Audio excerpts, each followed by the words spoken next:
I was so excited when I read the title of the next Mickey Mouse Clubhouse episode.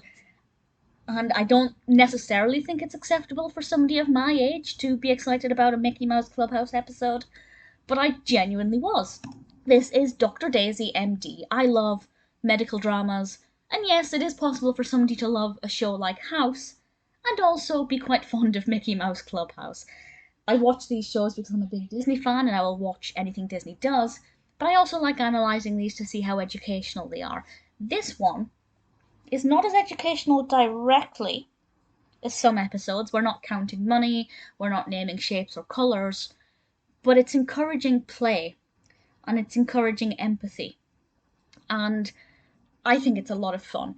Daisy is trying to get her pretend doctor sticker, and what I really like about this is all throughout the entire episode, they refer to things as pretend. The pretend tweezers, Pluto has a pretend thorn stuck in his paw, Minnie tells us that she is pretending to have a tummy ache. And I like this constant referencing to playing, to pretending, to using the imagination.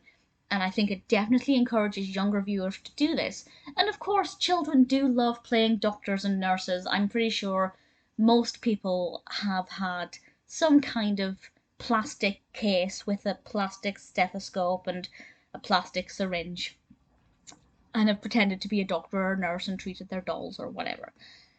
And this is kind of similar. Daisy is pretending to be a doctor, and I love that she is a doctor and not a nurse. I think that is fantastic. That I know it sounds stupid. It's 2022. Yes, it's 2022. I shouldn't be excited about this, but the fact that Daisy, a female character, is a doctor and not a nurse, I just think that that's brilliant. Because I think a lot of children are still, girls' dressy up outfits are still often nurses, and boys' dressy up outfits are still often the doctor's robes, coats and things. So I really, really appreciated that. The patients all line up, they all pretend to have a different ailment. Daisy treats them accordingly. One that I thought was very helpful and educational was Pete's. This is a bit of a spoiler, I guess, but Pete has chickenpox. A very fun way of presenting fake chickenpox, I have to say. But definitely that will be a bit of an education for children who perhaps have chickenpox and want to kind of feel a little bit less alone. At the very beginning, this all starts because Goofy has a boo-boo, as they call it, on his nose. And Mickey and I believe Daisy blow on his boo-boo, on his nose, to help soothe it.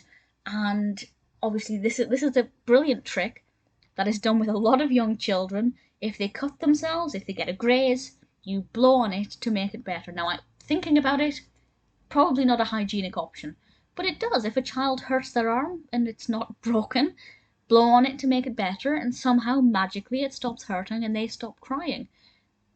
And it's really kind of speaking to the child, and I think they've really got the language spot on. It's encouraging empathy for, making others feel better, helping those who are unwell. It can also maybe ease anxiety that children may feel about going to the doctor. If you can remind the child about what Dr. Daisy did, the doctor they're going to see will be doing the same thing. So I think it can bring a lot of comfort to children. It can bring some education to them. I think this is a really, really strong episode that, yes, I did love because of my love of medical dramas. But I also think it's got a lot of positivity for the young viewer and can definitely provide comfort and empathy. And also just a lot of fun. Dr. Daisy MD is, without a doubt, in my opinion, one of the strongest episodes of Mickey Mouse Clubhouse.